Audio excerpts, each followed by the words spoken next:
Our production manager just happened to forget to send the mail to book the classroom. Can you imagine?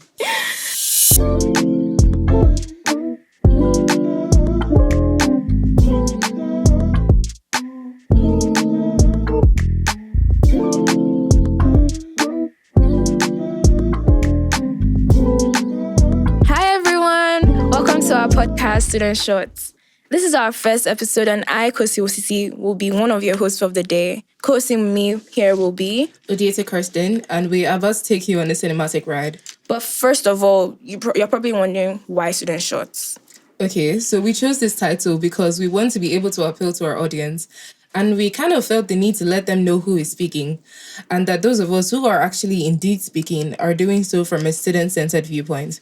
From our stories and our experiences to our thoughts and ideas, all of it. I mean, also because we're film students, yeah. If you get it, you get it. But before we really begin, let's talk about what you should expect from this podcast. Thank you, Kosi. This podcast is for the dreamers, the young content creators, and the frustrated students who want to study film, but they don't know what to expect or whether or not it's worth it. Especially as residents of Nigeria, a country where the formal education of film is just taking shape. We're talking about our experiences, our journey so far as film students. The good, the frustrating, the chaotic, the funny, all of it. Yeah, every episode will have its own theme, and with each one that comes, you can expect something different, something fun, and most of all, something unique. And of course, you should expect more guests in the episodes to come who will make this ride of ours even more fun and also keeping it real. So, let's tell you a little bit more about ourselves. I'm Kirsten, and I'm in my second year studying film and multimedia studies at Pan Atlantic University. I'm Kosi, and here we're students. We're actually direct entry students, so we became friends really fast. The only ones, mind you. But seriously, the things we've seen in this 1 year, Like, there'll be no lights, blackouts everywhere, nothing, but director will still be saying, action, action. Like, bro, no get light, no vision, but you get vision, no problem now. we've worked on a lot of things together. Some good, some disastrous. But that's what we're here to tell. Our stories and our experiences. Now, let's get into it. We'll start off by talking about film education in Nigeria and how it's taking a formal shape. To be honest though, film education in Nigeria, it really has potential. But it still has a relatively long way to go. Yeah, I agree. We need more institutions dedicated to flourishing the formal film education in the industry of Nigeria. Take PAU now, for example. While we do theoretical learning, we also place emphasis on practical learning. I feel like it's an institution that really dedicates the money and the effort into ensuring that the students get the best that they can. But before they say we're promoting our school, we can't forget the existence of Ebony Life and LBS. Yes, I believe that these are the first institutions who have actually devoted their time to ensuring that their students gain the practical expertise that they actually need to flourish in the industry, Yeah, I feel like Ebony Life's Creative Academy, they offer free education for people that want to study film, and I feel like they play a vital role in elevating Nollywood's professionalism and our inclusivity in the industry. Okay, that's enough about the film industry. Like we said, it's about our own stories and journeys. So now let's delve into our experience making our first film, Rotimi and Jachi. If you can tell, it was a knockoff of Romeo and Juliet, Rotimi and Jachi, you get it. I mean, it doesn't exactly rhyme, but whatever. Let me make my joke, please. Anyways, we were in class thinking about what to do for our first film, and someone just shouted, "What if we do a spin-off of Romeo and Juliet?" And just like that, all other discussions about other scripts, they all died out. And we began discussions on how the script will go and what approach to use. We decided on a modern take of the play, but instead of them both dying, Jachi lives on while Rotimi dies of an ailment. So basically, let me give you a rundown of it.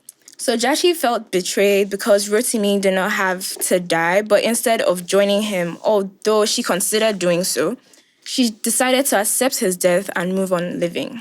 Anyways, now let's get into the chaotic and fun experience we had shooting the film. Rotimi and Jachi. That was really, Let me let you finish it. I'll finish it for you. It was a mess. I can't lie. as I already said, it was a remake of Romeo and Juliet. And I happen to be the director of the film, actually. So I was in charge of makeup and costume. Give me clock that tea. Okay, so I think I did a really good job. Can't lie. I can't say that producing the film was easy, but in reality, it was really so hard from pre-production to production to post-production. I don't even know which one was more frustrating. First of all, booking all the equipment and location. It seemed easy. It seemed. But it really wasn't. Our production manager just happened to forget to send the mail to book the classroom. Can you imagine? And then after the mail was sent, we didn't even get it because they didn't send it in the right format. Yes. Oh, yes. I remember that. It was so annoying because we were running out of time and we were still stuck on pre-production. Exactly. Then the auditions. Oh my God, the auditions. It was either not many people showed up or they were just there to play. So we actually had to go out of our way to get people who were actually interested in the roles, And then to get everyone to come at the scheduled time. My oh my, that was actually a hassle. At the time, the call time was like 9 a.m., right? Yeah, 9 a.m. And someone is coming to say they're here for the play at 1 p.m. How now? They really played it to the concepts of African time, can't lie. They really did, oh my dear. Why don't you tell us about your experience? My experience. I'm not even a morning person, so you can tell it really, really kicked my butt in the morning when I had to do shoots at 9 a.m. in the morning. And let's not forget the fact that it was on a weekend, though. Just imagine, on a weekend, Saturday morning. Let me point out again, 9 a.m. Just imagine that, the things we do as film students, like. But as the key to makeup, I really got into my creative side. I really delved into that side of me. I enhanced the characters by putting makeup according to their personalities. For example, Jashi was really bubbly, she was happy. So I really put more vibrant colors on her, like glitter, pink, white here and there. And let's say, like, Rotimi was our emo boy for the day. So he had more dark colors and stuff like that. And then, still very stressful. I had to do touch-ups here and there, make sure their hair and their makeup is still in place.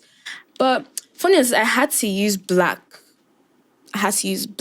Lip liner to make eye bags for Rotimi. So, new hack for you guys, in case you want to do that. You're welcome. It seems you had a relatively lovely experience, Kuti. For me, however, it wasn't all that glamorous. You can imagine how tough it was for me being director. I mean, I was only 16 at the time. How was I supposed to go around telling 22-year-olds what to do? Honestly, I get where she's coming from. It couldn't have been easy, and she did a great job for her first try, can't lie. Thank you so much, Kusi. It was my first time taking up such a position on the front lines. I mean, taking up the leadership position is something I do, but it's never to the point where every single light setting or every single camera placement is at my jurisdiction.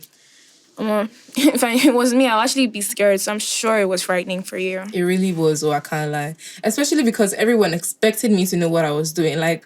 Girl, please. But thankfully, there were people there who were able to put me through, and because of that, we were able to get through our first shoots. But these are just our experiences in the grand scheme of things. Maybe in another episode, we'll get some of the production members to come and share their experiences as well. Or even the cast. Who knows, Sha? A serious problem we dealt with, however, was with the sound and editing. Let's not get into it, I beg. Before they'll listen to this podcast and come and attack us in our sleep, I beg. For real. So you can tell that the outcome of our film was a hot mess, but it was our first production. And it's been a while since then. So I believe that we have made significant progress since then. Yeah. So watch out for us. We're coming back with more fire productions. Yeah, soon. Just watch out.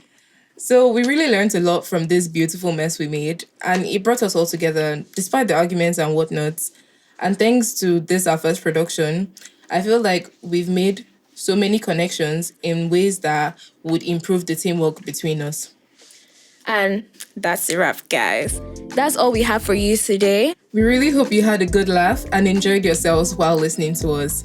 Thank you so much for your time, for your patience, for tuning in. And we'll see you next time on Student Shots. Yeah, bye guys.